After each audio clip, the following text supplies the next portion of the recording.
Assalamualaikum warahmatullahi wabarakatuh.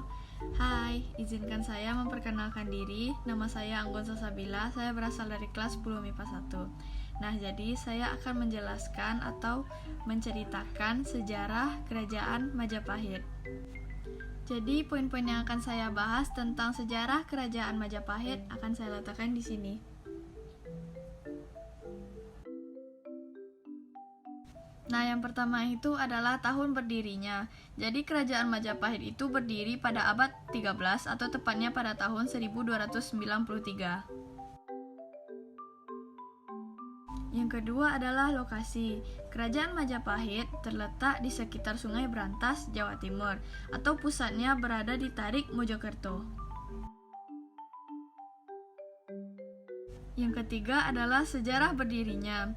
Saat Kertanegara meninggal dalam serangan Jayakatwang pada tahun 1292, Raden Wijaya bersama Arya Wirajaya berhasil melarikan diri ke Sumenep, Madura, berstrategi untuk membangun kerajaan yang baru. Raden Wijaya meminta izin kepada Jayakatwang untuk membuka lahan baru untuk tempat berdiam dan Jayakatwang mengizinkannya. Dengan bantuan tentaranya dan sisa pasukan Madura, ia membersihkan lahan itu untuk ditempati. Pada saat itu, seorang tentara yang haus dan mencoba memakan buah meja yang ternyata rasanya itu sangat pahit. Nah, sejak saat itu, tempat tersebut dinamakan Majapahit.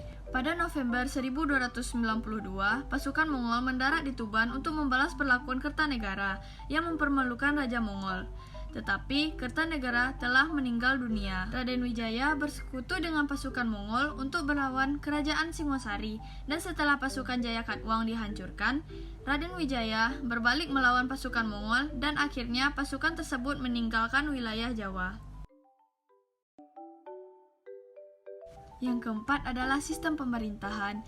Kerajaan Majapahit telah membangun sistem pemerintahan yang teratur dalam hal politik dan pemerintahan. Pada umumnya, raja memegang kekuasaan tertinggi, sehingga dalam melaksanakan pemerintahan, raja dibantu oleh badan dan pejabat. Nah, yang kelima adalah nama-nama raja di Kerajaan Majapahit. Yang pertama, Raja Pendiri. Raja pendirinya adalah Raden Wijaya. Ia menjabat pada tahun 1293 sampai pada tahun 1309.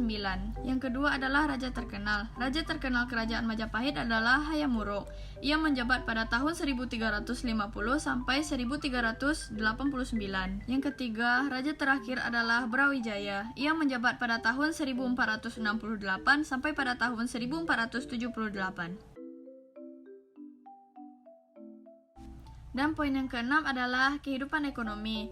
Jadi, Majapahit merupakan negara agraris dan sekaligus negara perdagangan. Dalam bidang ekonomi, masyarakat di Pulau Jawa telah sebagian besar mengenal mata uang sejak abad 8 pada Kerajaan Medang yang menggunakan butiran dan keping uang emas dan perak.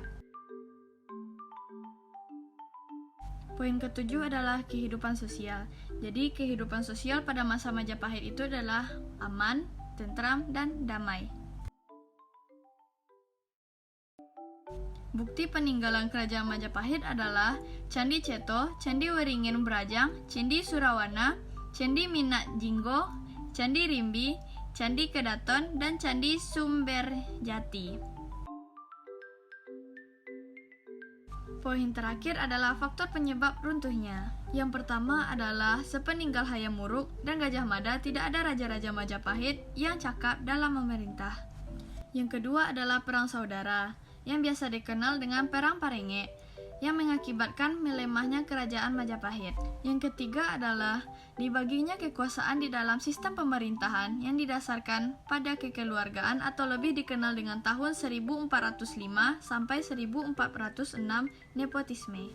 Yang keempat, kemunduran bidang perdagangan disebabkan karena Majapahit tidak mampu lagi melindungi pusat-pusat perdagangan yang sangat luas itu. Yang kelima adalah pemberontakan yang dilakukan oleh seorang bangsawan Majapahit atau Brek Kertabumi pada tahun 1468 dan ekspansi Kesultanan Demak ke wilayah-wilayah Majapahit baik di pesisir maupun di pedalaman Pulau Jawa.